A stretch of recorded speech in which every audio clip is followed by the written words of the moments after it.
Hey everybody, it's Christina Holloway here.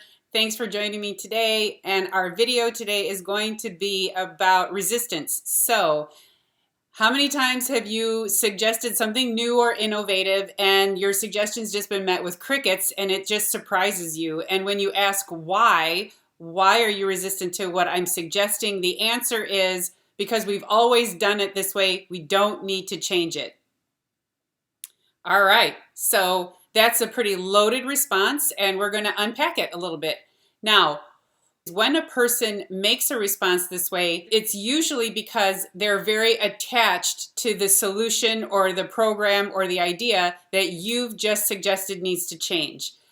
It's exciting to get a new job or to be put on a big project or to be given a raise or a promotion and then think, I'm going to come up with these great innovative ideas. I'm going to take the business forward. I'm going to make things so much more efficient and so much better. And people are going to just love me and they're going to throw parades for me and all of these things are going to be great.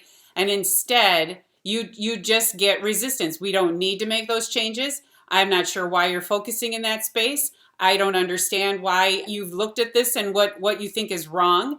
And those kinds of answers, all of them, have to do with the understanding that the other person, they're taking it personally. So this has to do with your audience. Know your audience. So a number of times when I'm working with people and they're saying, I don't understand why they don't want to do these changes, we always ask, who was on the receiving end of your big innovative idea and how did it impact that person?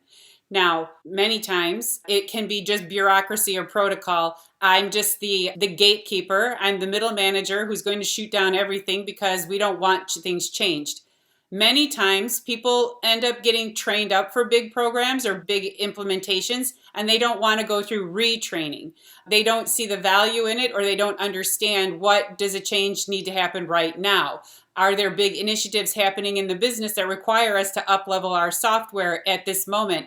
Well, you're going to have to create that type of research if that indeed is the case. The other part is they might be emotionally attached to whatever the solution was. You may be new to the job and you may have looked at a number of inefficient protocols or systems and said to yourself, all of this can be upgraded. I mean, I can't believe these people are still working like it's 1999.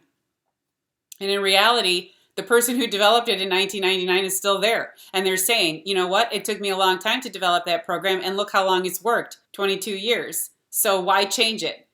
Well, in 22 years, a lot can happen. Progress is inevitable. So for us, we want to look at three things. So we want to connect a resistance to change or a resistance to your ideas to three areas. One is a person's confidence or how competent they were when they created this program. So if you're suggesting something change and you're talking to the person who designed it, you want to ask yourself, am I delivering some news to them that they may not be willing to hear, which is, we've outgrown your solution, or there's a new sheriff in town, which is what we really want to say. Like, you know what, step aside, change is coming, and I'm the harbor of change, so make room for me.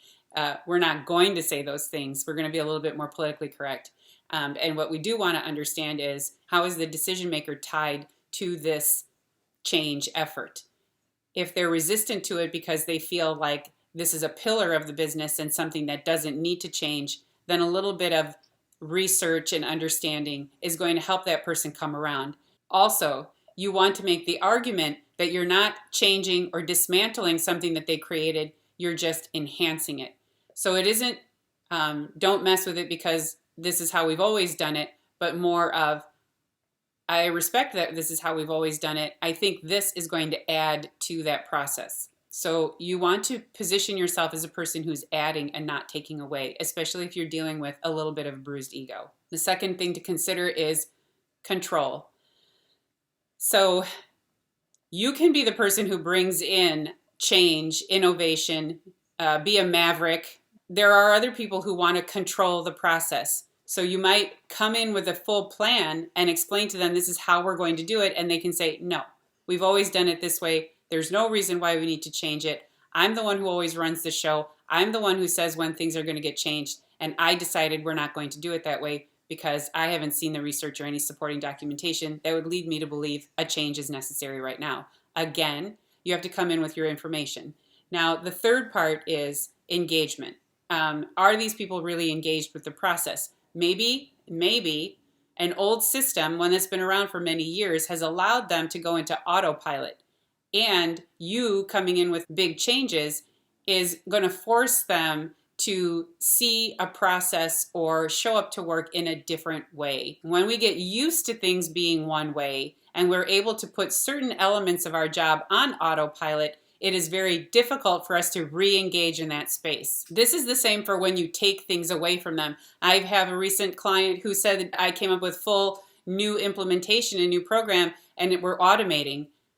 Well, you can guess that the response was, you're going to eliminate jobs. How can you do that to us? How can you take all our jobs away by automating all of these processes that we used to do manually? And the biggest thing was, I'm not actually eliminating jobs. I'm just eliminating tasks and responsibilities. You're going to have new tasks and responsibilities. I have to take away the old repetitive stuff that can easily be automated so that I have room for you to do other work. And you know what? They didn't hear that message either. Some people just are dead set on believing that when you take something away, you're ruining a situation for them. Just as much as if you add something or you improve something, you're also ruining a situation for them. So understand who you're dealing with. Understand what their perspective is. Have you questioned their competence? Have you interfered with their level of control over a situation? Or have you messed with their level of engagement? Are you adding something to their everyday life, or are you taking something away?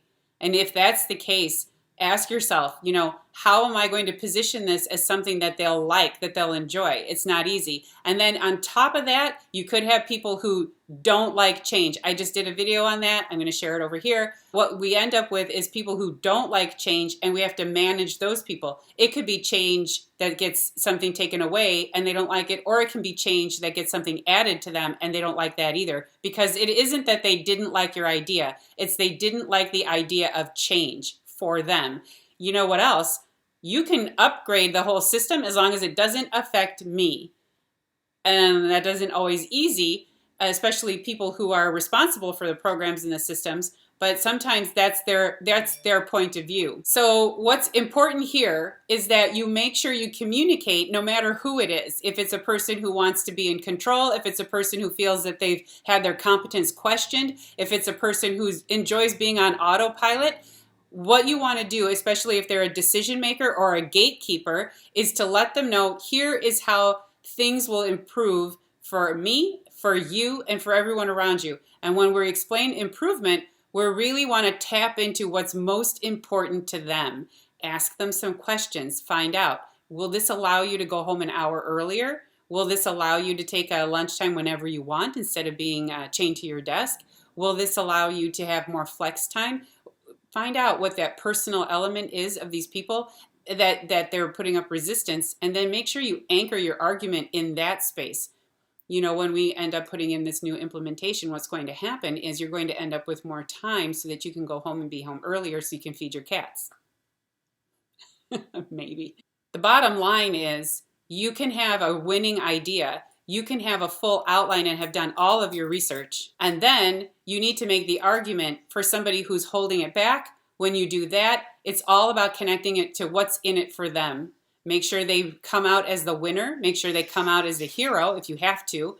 Make sure you paint a picture for them that shows them the decision to move forward is better than staying still. All right, so thank you for joining me for this video today about how to deal with somebody who's holding you back or creating resistance. That age-old statement, but we've always done it this way, is just a simple way of creating a roadblock. And for you, you now have some tools to respond to that statement and make sure you understand the context behind why someone would say that. Once you unpack that, move forward with making statements that allow you to explain wins, allow you to explain how that person can be the hero or can be congratulated for going along with this improvement, and make sure you also communicate in an effective way. And that's it for this video. Thank you for watching, and I'll see you in the next video. Bye.